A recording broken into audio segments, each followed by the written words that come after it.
Hello, everybody. It's Dr. Rick dropping in on you. This is a special episode broadcast that I've decided to do because I've talked to a number of people over the last few weeks, and it is evident that there are a lot of people who are going through some changes in life, and me being in the field of mental health and human behavior. I am looking at numbers in the way of depression and suicidal ideation and suicide attempts and suicide, and they're spiking, and no one seems to have the answers. And there are so many different approaches to something like this, but I want to take a personal approach. I want to invite you inside my life just for a brief moment to share something with you so that you can get insight into what it's like to move through this life, no matter who you are, no matter where you're at, no matter how you're viewed, no matter where you come from.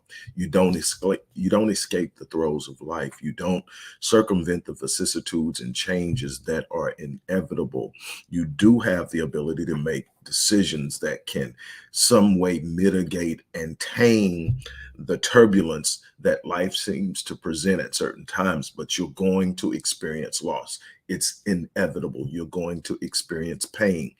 It's inevitable. You're going to experience difficulty, delay, frustrations, heartache. You're going to find yourself fighting for people who are not ready to fight for themselves. You're going to find yourself loving on people who are incapable of loving themselves. You're going to find yourself um, getting enthralled in the throes of what goes on in the community and so many other things. You're going to have breakups. You're going to have disappointments. You're going to have situations with your finances. You're going to have all different types of things are going to happen to you in this life. It's just what it is. But you have a responsibility of gaining some traction and stability in the midst of these turbulent times and these storms.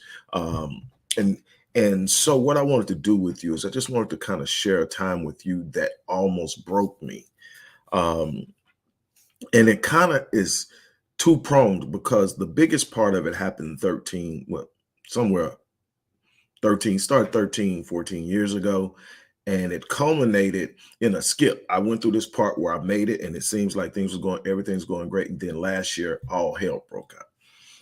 But I want you to see this not as me complaining because you don't hear me talking about it a lot. I don't use it as a crutch. I don't seek sympathy. But what I do want people to see is a transparency. And on the other side of what you see me talking about, I do what appears as all of these accomplishments and things like that is a human being without that's fallible, a human being that's capable of making error, a human being that hurts, a being that feels deeply, but most importantly, a human being that does care and does love and wants to give so much to this world. But the more you care, the more you love, the easier it is for you to feel pain and frustration and disappointment. And so I want to share that with you real briefly. There's a little information in the description box. It's for people who actually want to see some change or feel like they need help and want to work with me. Choose one of them. I'm done with that because I really want to talk with you. Choose one. I hope that if you need me, you'll reach out to me. But look, I've had this life that, and the way I choose to live my life really allows me to appreciate my life because I don't dwell on the bad. So I have this tendency of viewing my life through all the wonderful and beautiful things I've experienced and processing and leaving behind the things that hurt me, the things that push me back and set me back. It doesn't mean that I don't acknowledge it. It means that I don't want to give it weight in my life so that it becomes a part of the factor that influences my moods, my attitudes, my desires, my fervor. I understand that I've been through some things, but I've been through them. I made it through. So I don't talk about it a lot, but I think sometimes it's important to share with people some of the things you've been through so that you know so that they know that life wasn't, the thing, one of the poems my daughter used to love to recite is life ain't no crystal stair. And it's not, it hasn't been for me. It's been uh, obstacles, challenges, disappointments, frustrations, rewards, accolades, accomplishments, and cycle it back.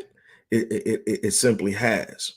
But because I choose to see life through the blessings in it, through the people I love in it, and I choose to give people permission to be human because I am. It lessens the weight of the pain that I could feel, but it doesn't exempt me from it. So, real brief before we get to 13, 14 years ago. I was born to a 15-year-old mother. My father was 21 years old, never met him. He died when I was 14. First time I ever saw him was in a casket at his wake. Uh, a lot goes into who I am today based off of that experience alone. But my mom wasn't capable of being a mom at 15. So her grandparents, my grandmother's parents, um, adopted me and reared me. So I had a man and a woman in the home. Very old fashioned, old rules. My great grandfather was born in 1909. So I was reared under real old fashioned, very strict, very structured, but love in the way that they knew how to give it. But there was still some emptiness. There was still some yearning. There was still some answers. I realized I had made it into my 30s and hadn't dealt with uh, the unresolved issues with my father. I realized when I started writing my first book, The Invisible Father, Reversing the Curse of a Fatherless Generation, that a lot of the accomplishments and accolades that I had achieved to that point was me trying to prove to a dead man that I was worthy of his time and his love. It it woke me, and that book was cathartic because it allowed me to set that down, uh, to to put it down, the hurt, the anger, the frustration, to say, okay, it happened. There's nothing I can do about it. I can't change it. What can I use it to do in my life? And I decided that I was going to try to help as many people navigate that path. And that's why I'm so passionate about the young boys I I work with and the programs I create to help socialize young Black males. But moving on, 25 years old, that man that taught me all that I know about the basics and the foundational principles of manhood. My great grandfather, C.D. Wallace, passed away at the age of 83 after a 5-year battle with leukemia and a 43-year marriage to my grandmother. They set the stage for my respect and adoration for the covenant of marriage. I haven't fared as well, but I haven't given up. But that losing him, I tell people all the time, I love my great grandmother. She passed away in 2010. He passed away in Thanksgiving of 1992. So it's been 30 years, and it shook me. It shook me in ways that I still feel the vibrations of what happened. And I can't explain it. I love my grandmother. I miss her, but losing that man messed me up. It left me here in many ways, taking on a role and responsibility that of filling his shoes. Uh, and I now accept the honor, but it was huge in the beginning. I did well. I've accomplished a lot of things. My 30s were off the chain. Good, some awesome, great things, some stupid stuff, but um, it was great. Um, I got full of myself to the point of even being arrogant. I wasn't arrogant in the sense of being condescending. People like to be around me.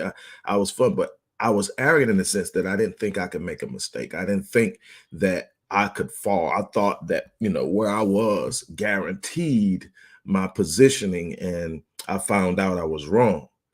And I lost everything I had worked so hard to build. And here we are. Now, based on circumstances and situations, I'm in a different city than the one I grew up in. Now, I've moved around, so living in different places isn't odd to me, but I'm in a city where I'm not native. The people I know there are people I've met during the time I'm there. We don't have long-standing relationships. I don't know how deeply I can trust them. But what I found out is people will quickly turn on you and judge you based on your circumstances. I was going through some things. I had lost everything. I mean, I was in a real bad place. And there was a point in time I remember talking to a therapist. Yes, therapists should definitely have therapists. Absolutely. But I remember talking to therapists, and I said, my biggest fear is that I'm going to lose my mind, that I'm going to wake up one day and I won't even know who I am. I won't know that I've lost my mind because I won't even know who I am.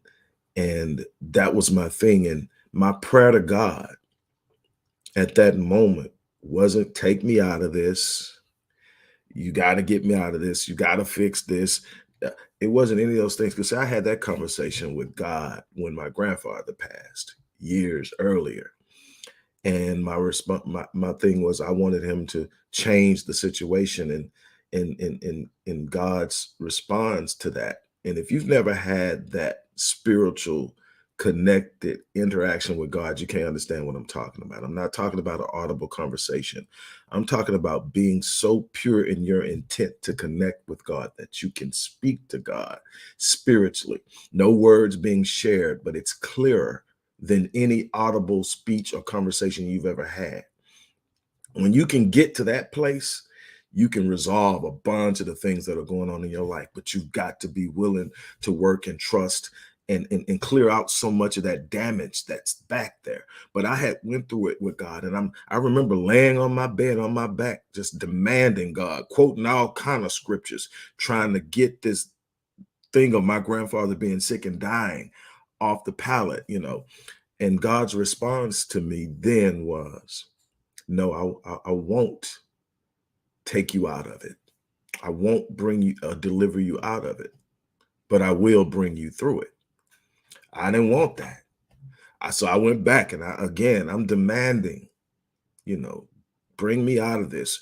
I'm applying faith to it, but faith doesn't eliminate process.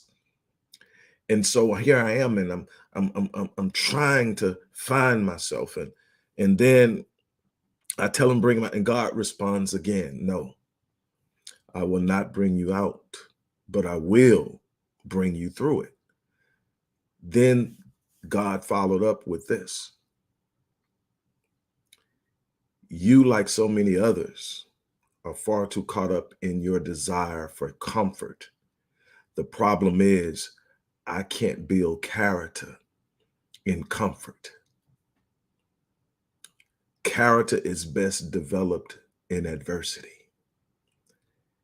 And so I remember that conversation. So when I got to this point, when I'm in this new place, I was in Dallas, and I remember praying to God, and it wasn't to deliver me. I had understood that there's some things you simply have to go through, definitely when there are consequences of your own choices.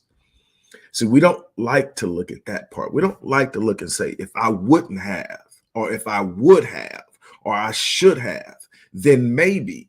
We automatically sink into victimhood, but I refuse to sink into victimhood. But I had a big hurdle in front of me. And so my prayer to God wasn't to deliver me from it. My prayer to God was real simple. Don't allow me to lose my mind. Wake me up, and I'll answer the bell. That was it. Don't let me die in this. Don't let me lose my mind. You've built me for this. I'm coming out. Now, on the surface, it's okay. Well, how did you get to this point? It's when I got to the point where I almost quit, when I looked at it and everything I had was gone. Everything I hung my hat on that made me feel like me was gone. And I was left with nothing but who I was.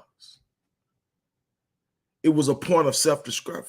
I realized that it wasn't the cars I drove that made me valuable. It wasn't the house I lived in that made me valuable. It wasn't the degrees that made me valuable. It was the purpose that God implanted in me that made me valuable to this world, valuable to my family, valuable to people who I haven't even met yet.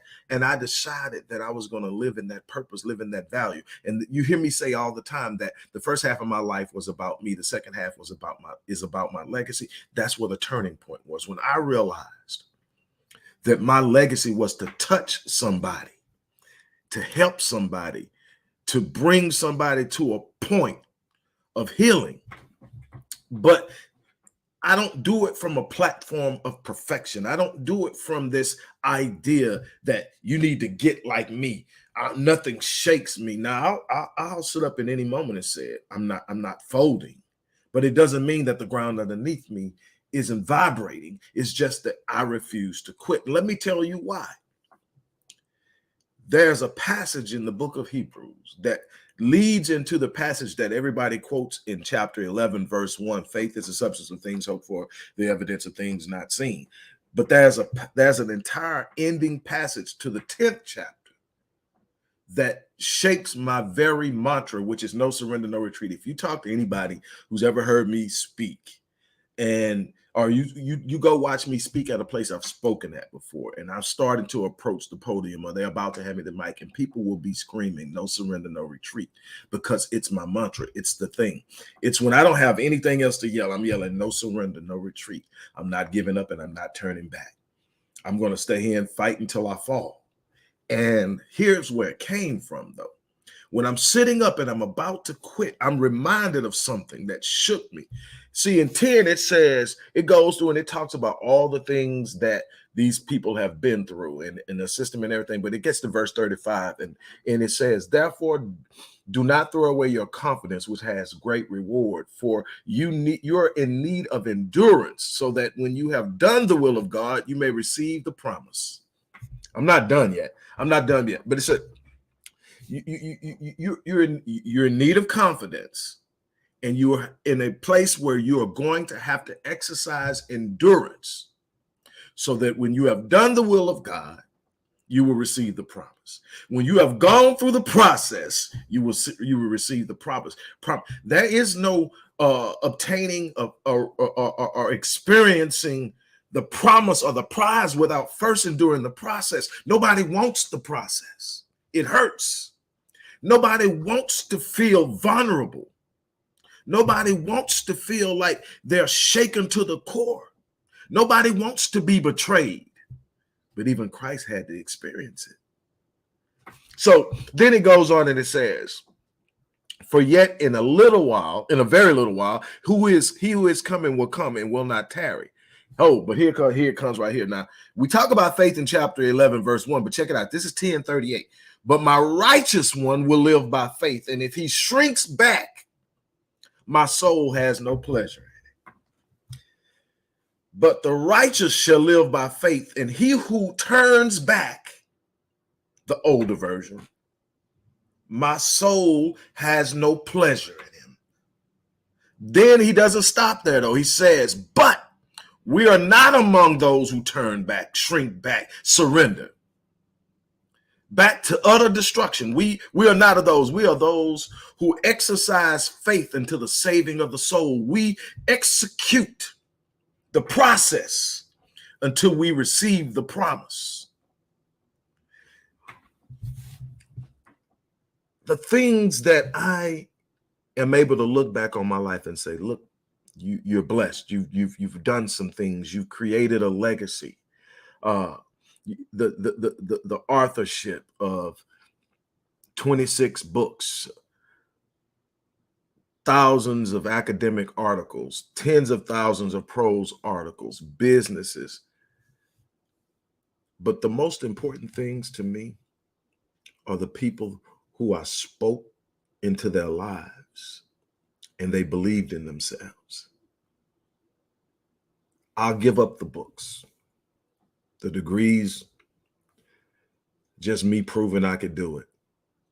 My genius was given to me by God. I just did it. But don't take away the lives I touched.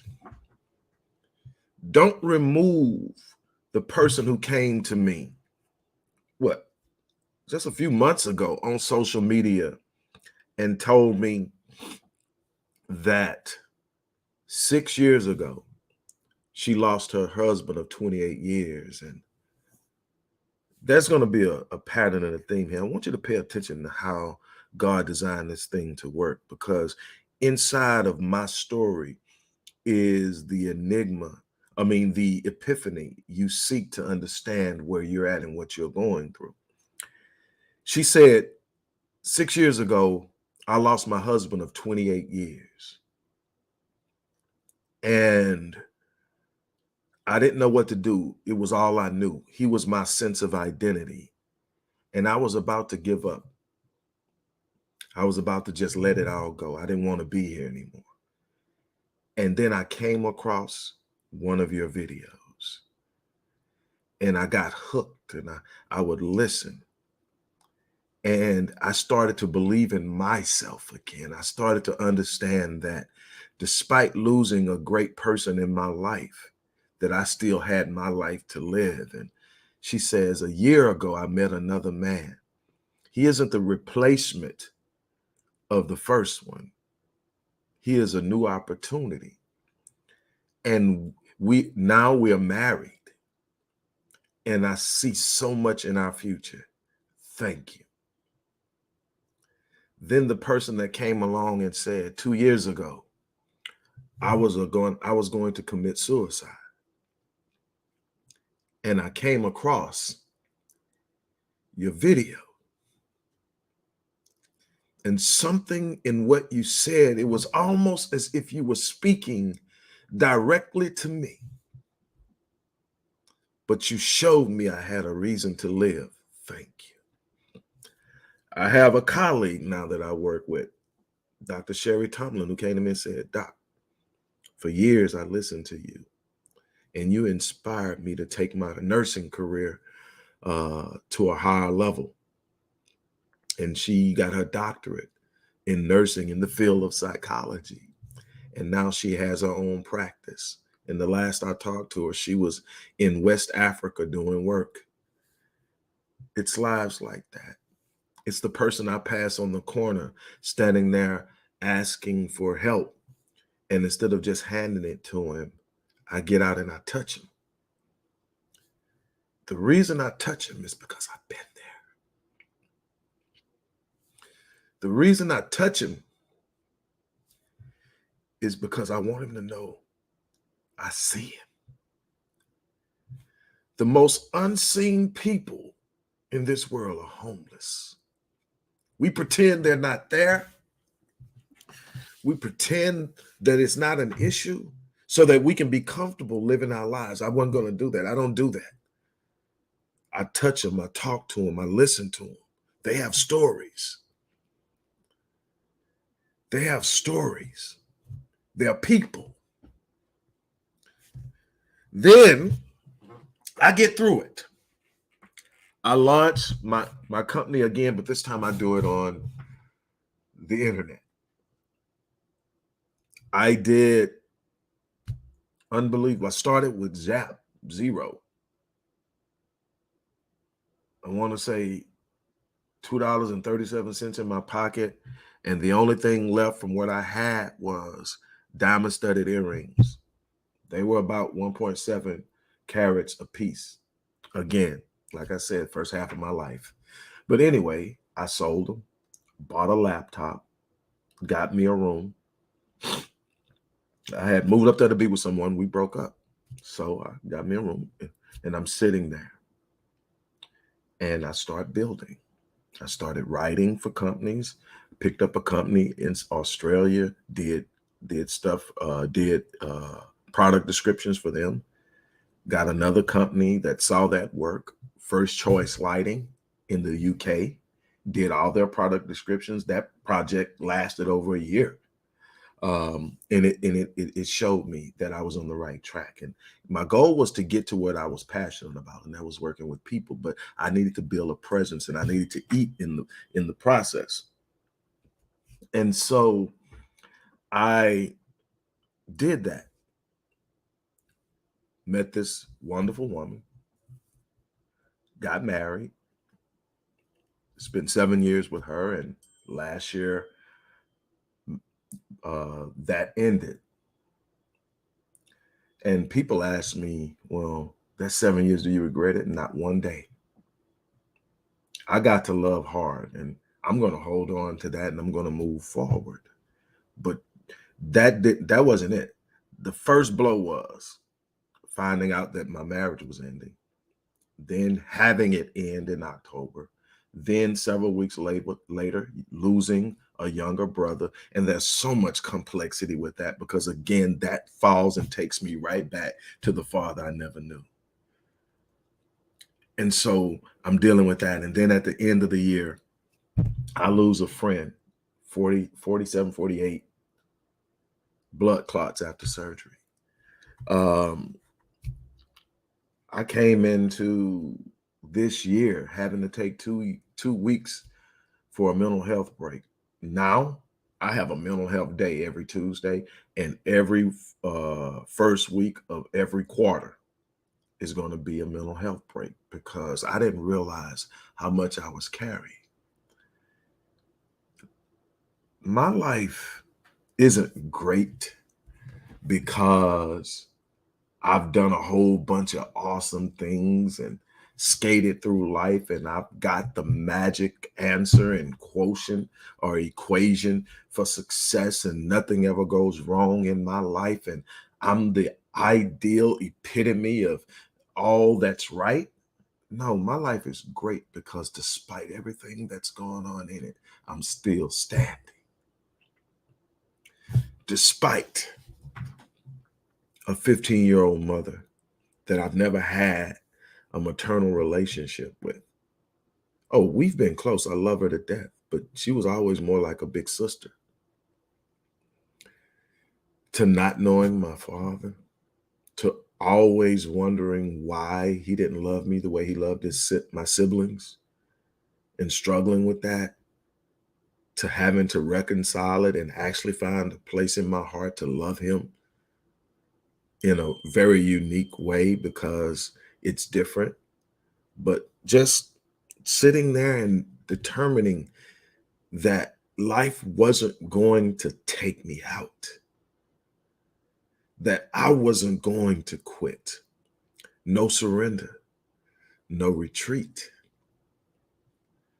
You know, it's easy to sit up here and roll around and talk about what you're doing, and how well you're doing, and lord it over people, or make people feel like, man, if you'd have listened to me, you have this. The thing is, I don't predict, and I cannot predict what circumstances arrive at my doorstep tomorrow morning. But what I can predict is that no matter what it is, it won't break me. I won't quit. I won't fold. I won't turn around. No surrender, no retreat. It's not about ease. This journey is not about ease. It's about persistence. When people talk to me, they talk about the degrees, they talk about the books, they talk about the companies, they talk about the money. And I say, when I started, I didn't have any of that. So none of that is required. That's the result of what's required. What's required is this: a faith in yourself, a faith in your creator, a faith in your design. And this is one of the places we fail. We fail in fulfilling the design. See, you have a design. God is the creator. God is the designer. God placed inside of you a gift. The writer in Proverbs says that your gift will make room for you and bring you before great men. The problem is, we tend to crush gifts when we're trying to condition our children to follow suit and align with the status quo. But see, God didn't design you to operate within the status quo. You are a design from an ultimate designer, the most powerful, the most knowing, and the most perfect. And there is no design that is fallible. We have corrupted the design, attempting to circumvent the natural process through which we're supposed to operate. We are breaking down ourselves and living less than we have to. But there is inside of you, no matter how long it's laid dormant, no matter how many times you've mishandled it, no matter how many times you've misused it, there's something on the inside of you that God planted there that if you awaken it, will shake the world. You weren't meant to be mediocre. You weren't meant to be average. You weren't meant to sit up and move around the world and just exist and survive. There's something on the inside of you. There's something in that dark story that you don't want to tell anybody.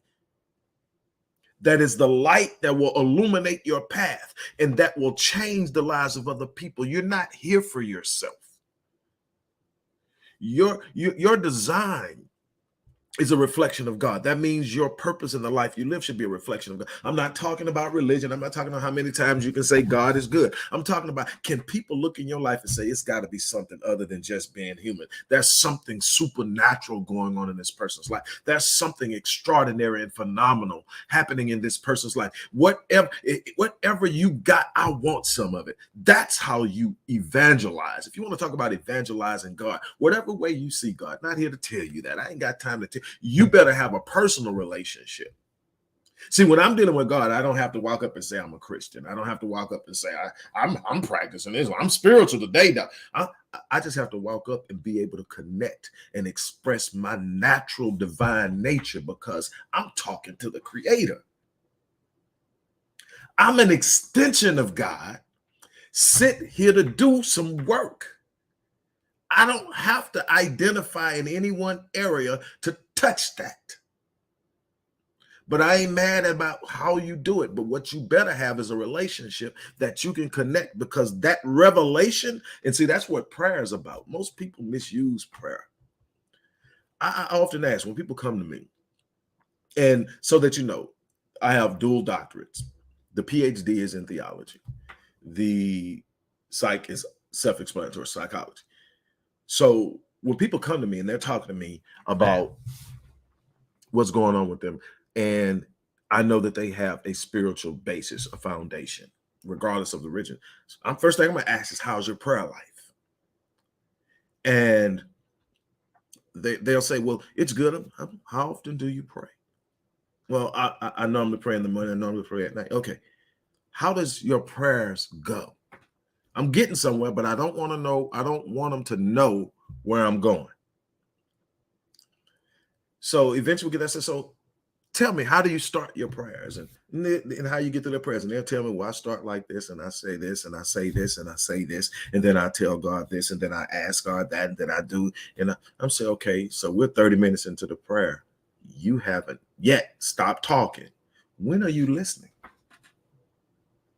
Tell me any relationship that any of you have been in, and it's been a good, thriving relationship, and all you do is talk.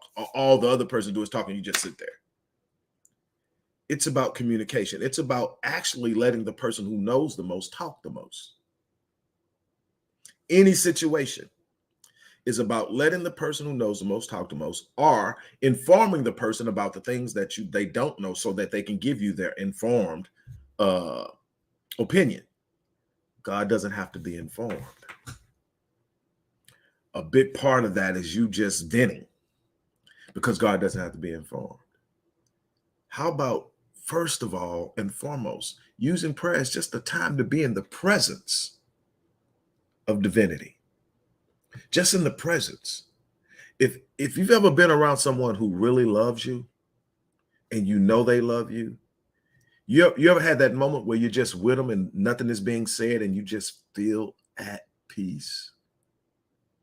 Try that with God. But also open up your heart to hear, because the revelation of prayer is what power comes in. Prayer is about revelation. Prayer is about gaining understanding, getting direction, having things open up and clarify. Because everything you need to to traverse anything that you're going through, God already put it in you. So you just need to have a clarity of what to do and how to do it. And so I wanted to share with you this part of me because I know that life gets hard. I know that you can easily find yourself in a dark place that you can't seem to escape. And you can fool around and you look like all of a sudden there's this cascade of nothing but bad things happening. And you start to ask, what next? And then you look up and here it comes. And you just sit there and you don't know what to do. And you can become overwhelmed. But I want to let you know that you're built for the battle. And I can remember, and I remember clearly, I'm like, I don't know how much more of this I can take. And then I kept going back to Hebrews 10. Says, for you have need of endurance. Your endurance has great reward. You know, you need to exercise faith. But the part that always got me is, my soul finds no pleasure in those who draw back. My soul finds no pleasure in those. That part shook me. Then he followed, he says, but we are not of those who draw back to perdition. Perdition is the utter destruction. We are not those who draw back to perdition or utter destruction, but of those who continue on, fulfilling the will of God in our lives, our purposes, our destinies, until the saving of the soul, the receiving of the promise. The things we want to experience in life that we believe announces our arrival are the culmination of us fulfilling our process and walking in our purpose. Last year was hard. 2012 was harder. But what I'll tell you is, I'm still standing. And according to the feedback that I get from those who I come in contact with, either in person, in writing, people write me all the time seeking insight from my clients, and on, or subscribers. From what I get in that feedback, I'm touching lives. All that matters to me. Like I said, you can have the accolades. If when I'm gone, there is someone who's going to say, that man helped me. That man saved my life. That man inspired me. I've created the legacy that I set out to create. Everything else is gravy.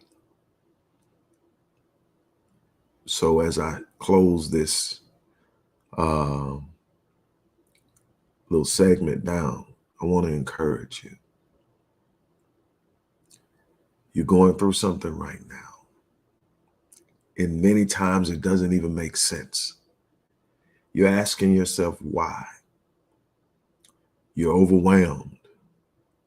The people that you want to turn to need to understand what you're going through and how it's making you feel. Sometimes you feel alone and destitute. I want to encourage you that if you're still breathing, you're still in the fight. God isn't done. You're not done. You're built for the battle. Stand up, square your shoulders, and believe that on the other side of that wall of fear, on the other side of the wall of pain, on the other side of the wall of frustration and betrayal, setbacks, delay, is the reward, the promise, the elevation that you so desperately seek. When I'm asked about how I've gotten here, I tell people all the time, it's none of the things you think it is. None of those things existed when I started. My one word is relentless. No surrender, no retreat. That's my challenge. Stand up, go make it happen, go get it. It's out there.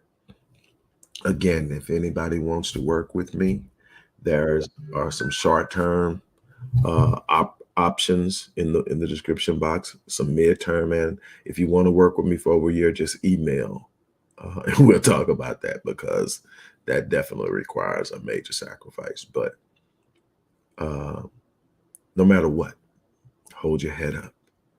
Know that God placed you here for something other than just existing, that he placed you here for more than just being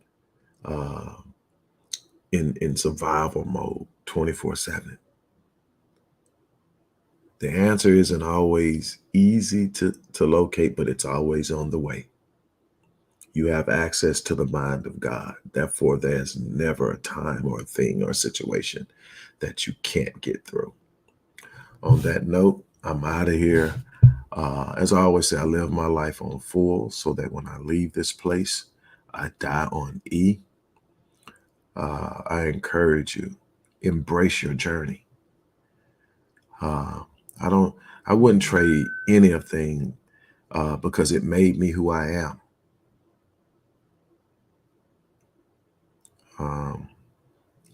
I will continue to choose to fight and love on people, fight for people, excuse me, and love on people. My goal is to, again, at some point, enter into the bond of marriage. I don't know when that'll be. It's not something that I'm actively pursuing at the time, but I will continue to be the best that I can. And I'll continue to love hard, and I'll continue to expect the most out of life. And it's not because every day is exactly how I want it to be. It's because I'm going to answer the bell. Remember that promise I told you about early in the video? I just told God, don't let me go crazy. Don't let me die. If you wake me up, I'll answer the bell. I've been doing that for years since I made that promise, and I'm still going. Answer the bell. On that note, I'm out of here. You guys have an unbelievable remainder of your day.